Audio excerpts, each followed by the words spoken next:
ಅಲ್ಪರ ಸಂಗ ಅಭಿಮಾನಭಂಗ. ಅರ್ಥ: ಸ್ವಲ್ಪ ಜ್ಞಾನ ಇರುವವರ ಸಂಗ ಮಾಡಿದರೆ ಅವರ ಬಗ್ಗೆ ಇರುವ ಅಭಿಮಾನ ಕಡಿಮೆಯಾಗುತ್ತದೆ.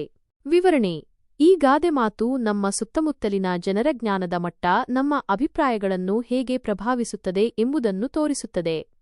ನಾವು ಗೌರವಿಸುವ ವ್ಯಕ್ತಿಯಲ್ಲಿ ನಮಗೆ ಕೆಲವು ಕೊರತೆಗಳು ಕಂಡುಬಂದರೆ ನಮ್ಮ ಅಭಿಮಾನ ಕಡಿಮೆಯಾಗಬಹುದು.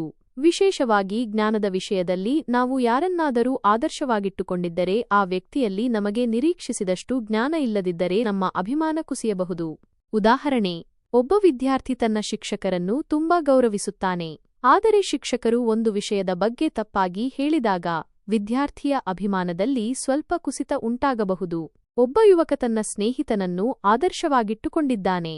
ಆದರೆ ಸ್ನೇಹಿತನಿಗೆ ಕೆಲವು ವಿಷಯಗಳ ಬಗ್ಗೆ ಸರಿಯಾಗಿ ಗೊತ್ತಿಲ್ಲ ಎಂದು ತಿಳಿದಾಗ ಅವನ ಅಭಿಮಾನ ಕಡಿಮೆಯಾಗಬಹುದು.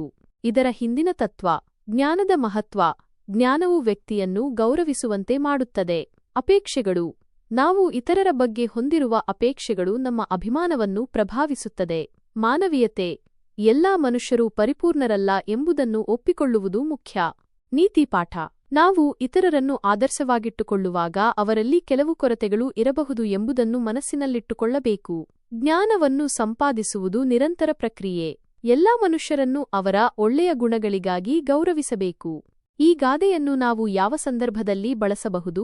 ನಾವು ಗೌರವಿಸುವ ವ್ಯಕ್ತಿಯಲ್ಲಿ ನಮಗೆ ಕೆಲವು ಕೊರತೆಗಳು ಕಂಡುಬಂದಾಗ, ನಮ್ಮ ಅಭಿಮಾನವು ಅನಗತ್ಯವಾಗಿ ಹೆಚ್ಚಾಗಿದ್ದಾಗ. ಈ ಗಾದೆಯಿಂದ ನಾವು ಏನನ್ನು ಕಲಿಯಬಹುದು? ಜ್ಞಾನವು ವ್ಯಕ್ತಿತ್ವವನ್ನು ರೂಪಿಸುತ್ತದೆ. ಅತಿಯಾದ ನಿರೀಕ್ಷೆಗಳು ನಮ್ಮನ್ನು ನಿರಾಶೆಗೊಳಿಸಬಹುದು. ಎಲ್ಲಾ ಮನುಷ್ಯರೂ ಸಮಾನರು. ನಿಮ್ಮ ಅಭಿಪ್ರಾಯ: ಈ ಗಾದೆಯ ಬಗ್ಗೆ ನಿಮ್ಮ ಅಭಿಪ್ರಾಯವೇನು?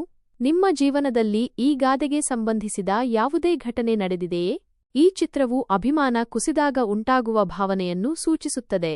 ಈ ಚಿತ್ರವು ಜ್ಞಾನವನ್ನು ಸಂಪಾದಿಸುವುದು ನಿರಂತರ ಪ್ರಕ್ರಿಯೆ ಎನ್ನುವುದನ್ನು ಸೂಚಿಸುತ್ತದೆ. ಈ ಚಿತ್ರವು ಜ್ಞಾನದ ಮಟ್ಟದಲ್ಲಿನ ವ್ಯತ್ಯಾಸವನ್ನು ಸೂಚಿಸುತ್ತದೆ.